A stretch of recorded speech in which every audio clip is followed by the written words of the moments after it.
Hi everyone, it's Dahana again. If it's your first time, welcome. If you've been with me, thank you so much for spending a few more minutes with me today.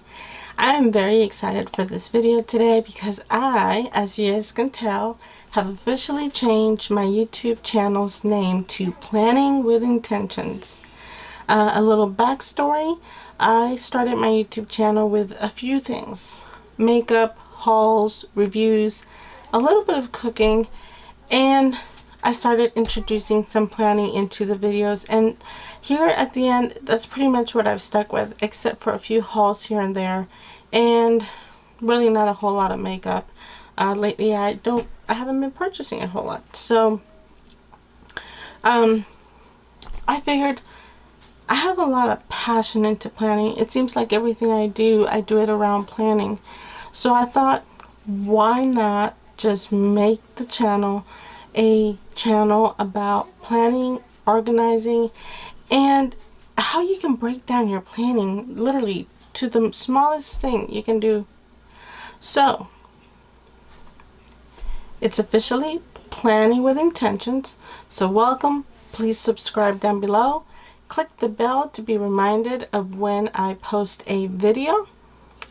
And our first official video with Planning with Intentions is in regards to why to plan. I have a little more news and I'll tell it to you at the end of the video. So if you see me look down, I do have a notes that I want to make sure that I don't forget what I want to let you guys know. So let's start with, why do you plan? Well, first of all, why not? Planning is something we all do naturally, even when we're not thinking about it. If you really think it through, you think about the things you have to do every day. A lot of times you even lose sleep from thinking about what you need to plan. I remember when I was younger, my mom had sort of a personal size planner. It was a ring bound planner. It was rings, and she would purchase it pre-filled with pre-printed inserts, and she would pick it up from Walmart, Office Depot, most of office supplies, just random places. And she would literally put everything on there that she had to do. It was a very simplified, not very complicated, and she would get everything she wanted to do for that particular day. Now, move along a little further. When I was at the end of elementary school, in the beginning of middle school, and so on, they gave us a planner at school that we would carry. I will try to insert a picture in here of a sample of what they look like. My children don't get one, so I don't have one as an example from them, but we would have to put homeworks that were due, essays that were due, exams that were due, things that I needed to report back to my parents, or if sometimes even they would put something on the planner that they wanted the parents to see, and they wanted us to show them that they would have to initial it, or so and so on. So very quickly I realized that planning is not going out of style. It did slow down for a while, but now it's booming. It's just something that is never going to go away.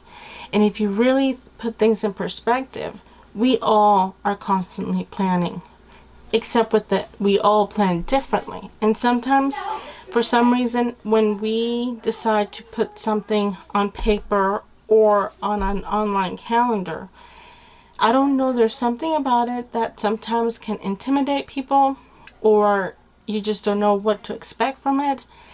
And here's the thing, try it, because you'll be surprised of more of the benefits you will get from planning than from not planning. You will see a difference in your life from planning than not planning at all.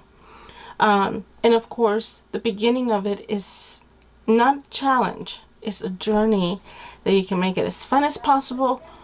And of course, it definitely can be overwhelming. And that's what I'm trying to help you, to give you my tips and tricks in how to keep it from not being overwhelming, make it fun, and make it your own. So I have a few tips today to give you just to get you started in the process of thinking about why you should plan. Give your brain a break. Haven't you ever laid down in bed and wanted to go to sleep and you just can't go to sleep? You're looking at the ceiling and you're thinking, you're making lists of things that you need to do, things you didn't do. Or sometimes when you wake up in the morning, you're like, I feel exhausted. I feel like I never slept. Because your brain hasn't actually been given an actual break. Even though you know you slept. But if you feel that exhausted, a lot of stuff can be the reason. But one of them that I know for a fact, because I used to be one of those people that I wouldn't get a lot of sleep. Sometimes I still don't. But it's for a very different reason. It used to be that it was because I was trying to remember the things and not forget them. So finding a home for all those important things, even the things that are not important, will relieve a lot of mental stress, for your brain to continuously be working, trying to keep up with all the things you need it to. Second is make time for the important things.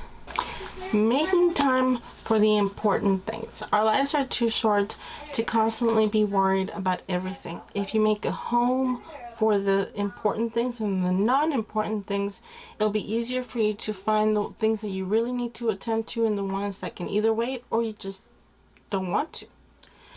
Number 3, the sky's the limit in regards to what you can do. If you want to start a business, if you want to homeschool, if you want to work and homeschool, if you want to go to school and work, whatever you want to do, the sky is the limit in regards to what you can do, and it doesn't really matter. It's just a matter of getting organized and making time for everything you want to do. And there is more than enough in the day. Have you ever felt, or have you ever said to someone, or have you ever heard someone say, oh my gosh, I just don't have time to do things? We all say that at some point in our lives, but here's the thing, we have the time. If you really put on paper everything we do and how long it takes us to do it, you'd be surprised that you actually can do everything you want if you just organize your time and break it down. And then number 4, you will relieve an enormous amount of stress. You know how a lot of times we are told that if we work out, we will relieve stress? Finding a home for our plan, for our thoughts, ideas, things to do, bills that need to get paid, meals that want to be done, will relieve a lot of stress. With this, guys, you can plan. I will tell you, you need to start planning. You're already doing it anyway. It's just maybe not on an actual, you haven't made a home for it yet. And it will be so much easier if it does have a home, for the fact that you won't have to carry that on your shoulders on a daily basis or all day long. I do apologize if you guys hear my children. They're not really that close, but they're on the other side of this wall, all the way to the other side, so I do apologize. Anyway, I wanted to get this started and I've been putting it off, so I do apologize. Now, with that being said, I'm very excited to let you guys know that I have started a blog and it is attached to my YouTube channel. So there is a blog for this video. I will link it down below. Please sign up for the newsletter that you will get. You will get freebie inserts. You will get coupon codes for my Etsy shop for printable inserts that you can fill in with your own planner. And you will get notices of whenever I post a video, or you will get a notice of a newsletter when it comes to any blog that I post. Thank you so much for watching. I appreciate your time, and thank you. I hope that this new platform that I am setting up, this new space that I'm taking over from YouTube, can be useful. Just please remember that I am not a professional. These are my tips and tricks that I have learned on the way in the years and years of planning that I've had. And at the end of the day, it has impacted my life in a more positive way than in a negative way. Thank you so much for watching. I'll see you guys next time. Bye.